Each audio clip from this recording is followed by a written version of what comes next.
and gave a lecture which is related to this subject on Tuesday, so maybe some of you still remember it.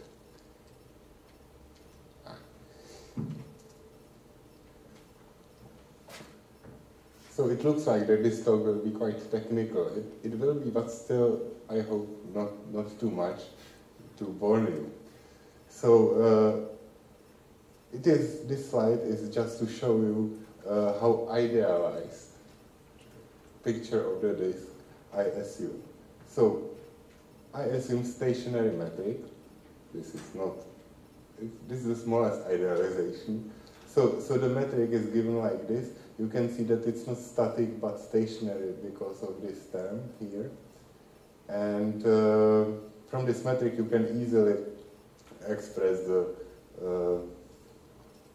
contravariant component of the metric tensor using simple formula. And for the fluid, I only assume that it's just purely rotating fluid. So all fluid elements follow the circular orbits. So therefore velocity can be expressed like that. I assume that the disk is thin. It means that its inertia is dominated by the rest mass. The contributions from the other type of energy is negligible, so it's cold. And the pressure gradients in the stationary state are dynamically unimportant. Therefore, you expect that the fluid will follow basically Keplerian angular momentum distribution, the same as the free test particles follows. And for the fluid, I assume the simplest equation of state that you can imagine, and it is that the fluid is polytropic. I assume even that there is no viscosity and turbulence, which means that basically the disk is not accretion disk, but it's just fluid disk, something like Saturn ring. But in this case, the pressure will be important for the waves, not like in the system. Yeah.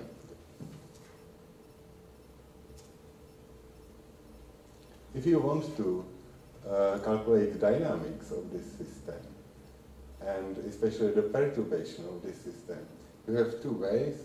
There is a well-developed formalism of Ipser and Limblond, which is based on two kinds of potentials, or you can go and follow straightforward way, and that is that you express the relevant equation, which is Euler equation, which looks like that. There is a stress energy tensor that for ideal fluid looks like that.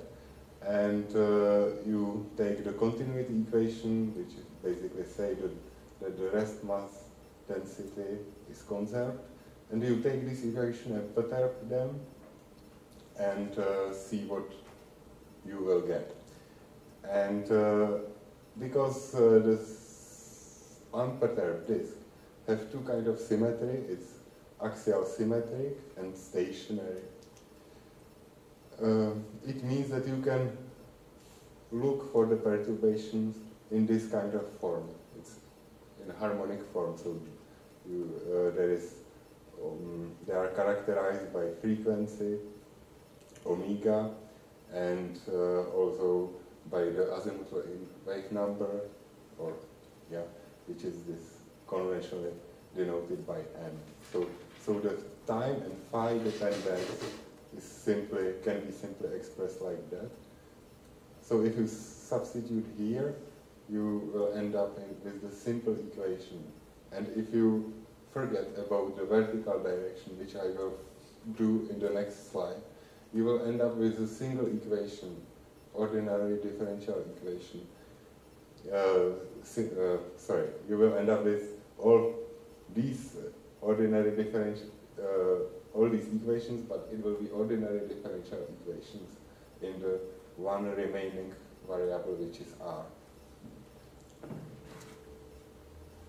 Okay, so if you perturb these three equations and do vertical integration, which is hopefully fine for p modes, which have very weak dependence on the vertical coordinate, you will end up with these three equations for the three quantities, so the life is still good. And all these equations are linear, and all these equations have coefficients that are depending only on the variables characterizing stationary state. So we have perturbation of the azimuthal component of the forward velocity, radial component of the forward velocity, and perturbation of the enthalpy, which is basically given for polytrope by this formula. Then there is some strange coefficient A, which is depending also only on the variables that are characterizing a stationary state. And there is important quantity, which is called kappa square, which is the radial epicyclic frequency. And this quantity will play very soon very important role. If you do that, you have three equations for three quantities. You can do standard algebra and at the end introduce some other variables just for convenience. But at the end, you will end up with the single ordinary differential equation. This differential equation is of the second order.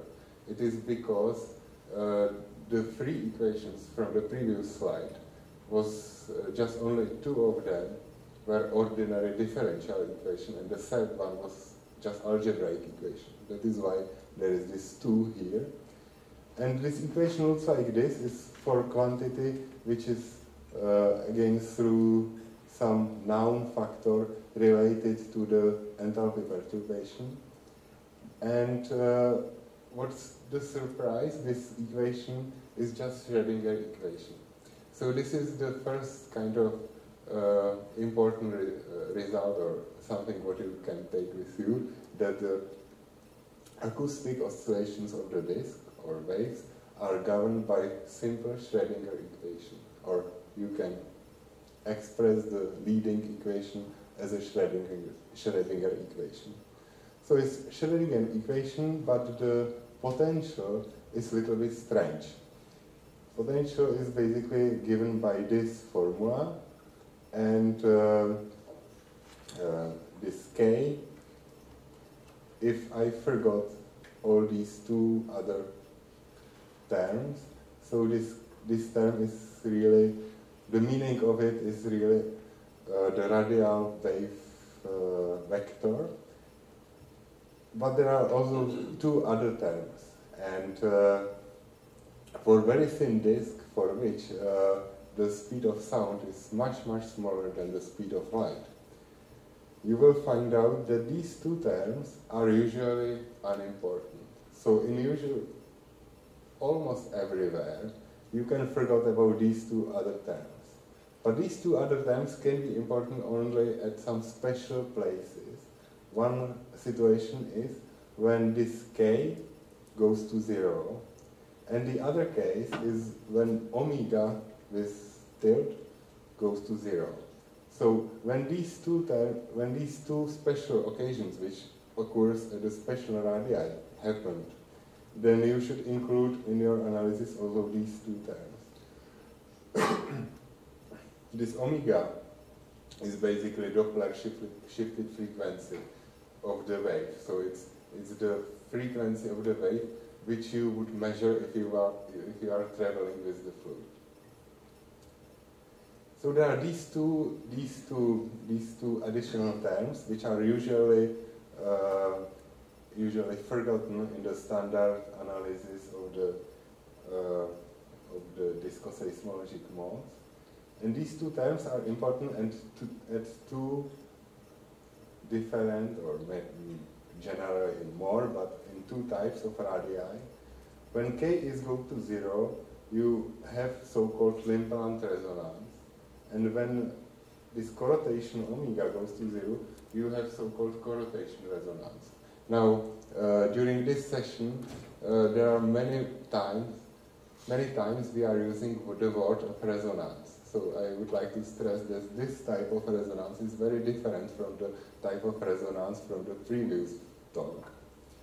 It has the same, there is the same mathematics, and that is that in the case of resonance you have usually some zero in the denominator. But this is the only thing how these two phenomena are related.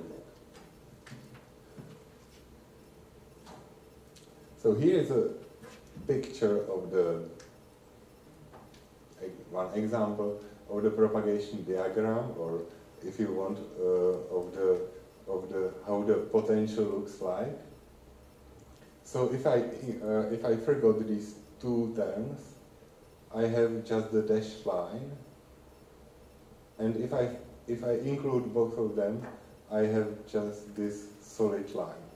There is one singularity when k goes to 0, and we call it inner limb blunt resonance. Then there is outer limb blunt resonance, where again k goes to 0, and then there is a Corotation resonance when this red term diverges. You see that it goes like 1 over omega, so that is why it has this shape. And the wave, of course, can propagate. Classically, the wave can propagate only in the region when this potential is less than 0. So the wave generally can propagate inside the inner limb blunt resonance or outside the inner limb blunt resonance. And then there is very small region where the wave can propagate as well, this one, and this is called Rossby wave region.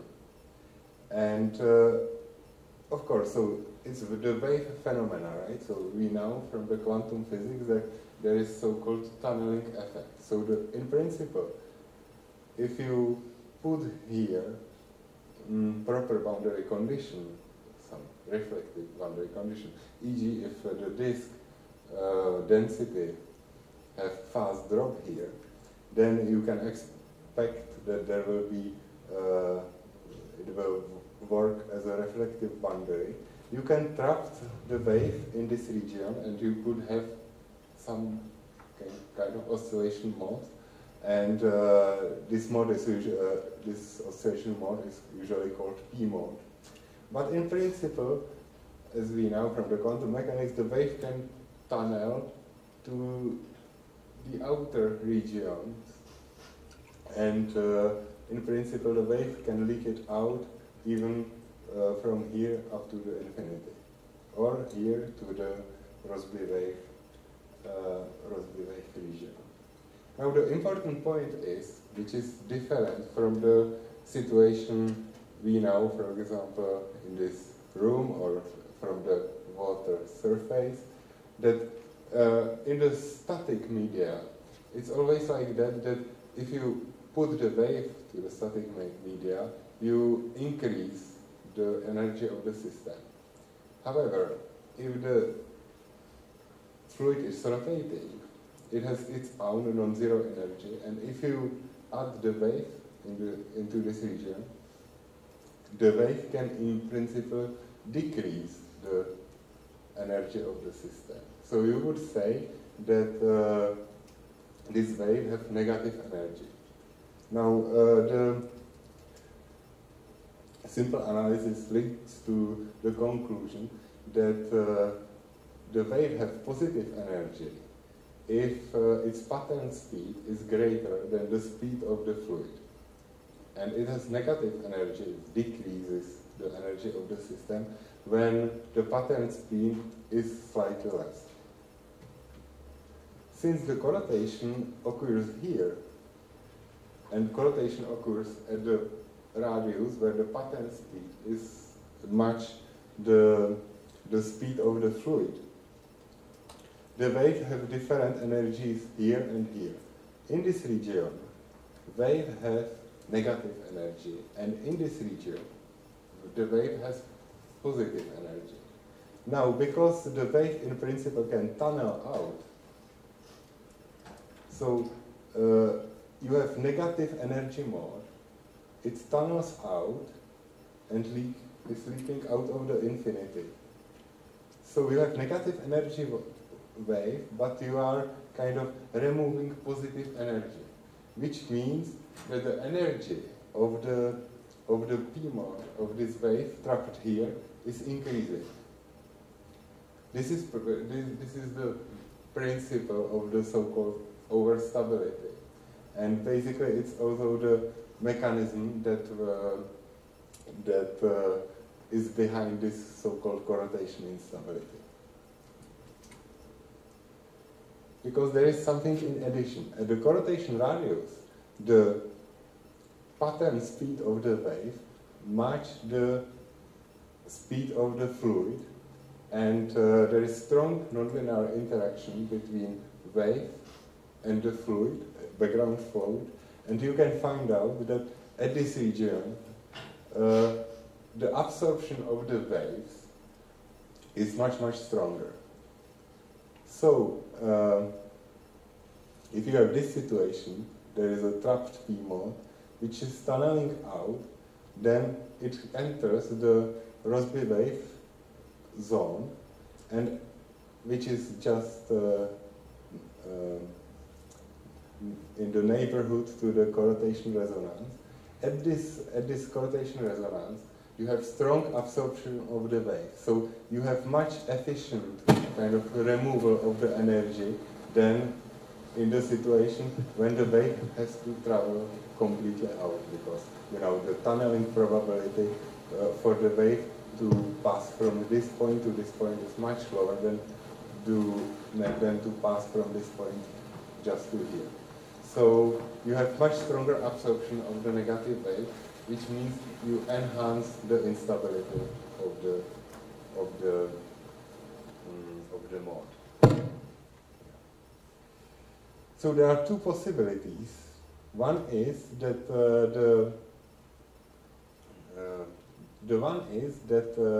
the singularity at the Corotational resonance look like this, and the other one that it looks like this, which means that the Rossby wave zone is either inside the Corotation radius or outside the Corotation radius.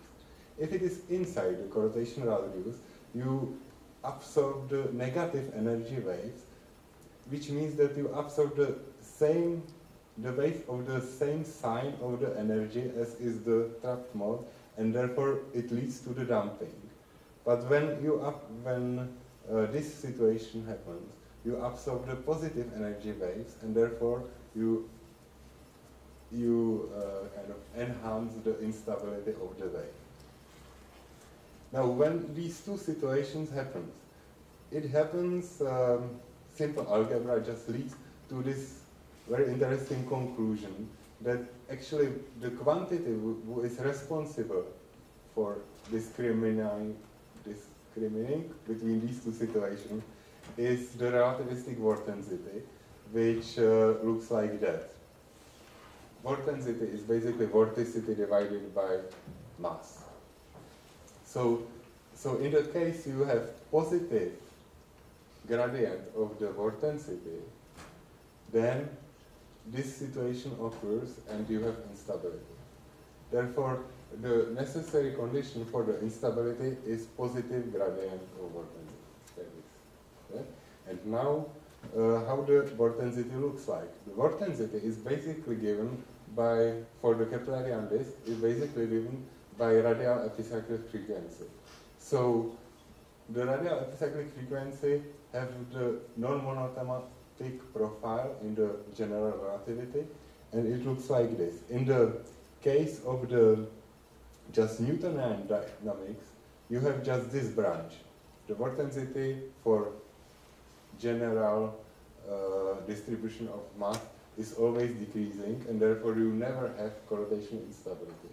But in the case of the general relativity, you could have your correlation radius even in this branch inside the increasing vorticity, and therefore you could have the instability. In this case, it means that the correlation instability for the P waves is purely relativistic phenomenon. And, so I will show you some examples in the Kerr space-time.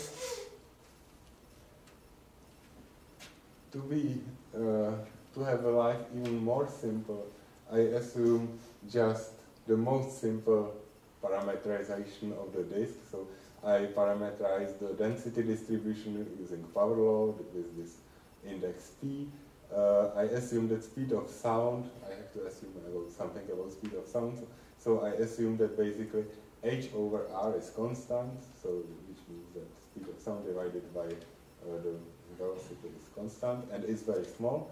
And I assume that disk inner edge is just that innermost stable circular orbit. You remember that I have to put some boundary condition at the inner edge, so I'm putting here a very unphysical boundary condition, just that the radial velocity is constant, which means the perturbation of the radial velocity at the inner edge vanishes. And I should put some boundary condition on the outer edge of the disk, but I assume that the disk is infinite, so I assume just that the waves are outgoing at large radii of the disk. And here are some examples. So at the left panel, you can see how the frequencies of the modes and their growth rate, here is the imaginary part of the frequencies divided by its real part, depends on the speed of sound. And you see that it's decreasing, which is basically what we would expect, because for small sound speed you have very small wavelengths of the wave, and therefore it's easy to trap the wave even for very high frequencies. But as you increase the sound speed, the wavelength of the modes is greater and greater, and therefore you have to use lower frequencies in order to match. And at some point, for example, here the speed of sound is so great, so high, that the Corotation radius appears in the other branch of the relativistic vorticity, where it is decreasing, and therefore you have absorbing negative energy waves, and therefore you have no instability. So that is why the growth rate goes to 0 for high enough speed of sound. On the right panel, there is the same, but basically for different density distribution. Here is how these modes depends on density index. So basically, we have I will not comment why we have this behavior, because it's not there is nothing really behind it. But interesting is how it depends on black hole spin. So if I increase the black hole spin to the maximally rotating black hole, you can see that all the frequency goes to basically to n times orbital frequency at the inner edge of the disk. And the other observation, which is also important, is that you see that all these frequencies of m equal 1, m equal 2, and m equal 3 modes are more or less in 1 to 2 to 3 ratio. And here is the one more difficult situation, which I will probably skip. It's just that you can do the same calculation for Novikov-Thorne model, and here are the dependencies of the same quantities as in the last slide on the luminosity, black hole spin, and torque at the inner edge of the disk. There is important thing that even if you have 0 torque at the inner edge, which corresponds to F equal 1, you have no instability. And this is the final slide. If you have set of frequencies in the ratio 1 to 2 to 3 to 4 and so on, then obviously what you kind of invent, okay, I have QPOs which have 2 to 3 ratio, maybe it's m equal 2 and m equal 3 mode of the disk. So here I'm comparing the frequencies which follows from such simple model with the observation. So at the vertical axis there is the QPO frequency times mass, so it's the dimensional number in geometrical units. And on the radial axis there is a black hole spin. For these sources it was inferred from the continuum method fitting, but you see that these two modes have frequencies which largely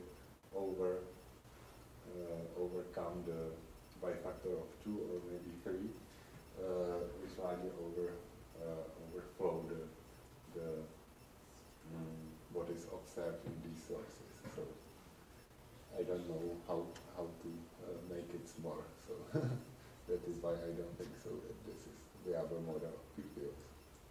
Thank you very much.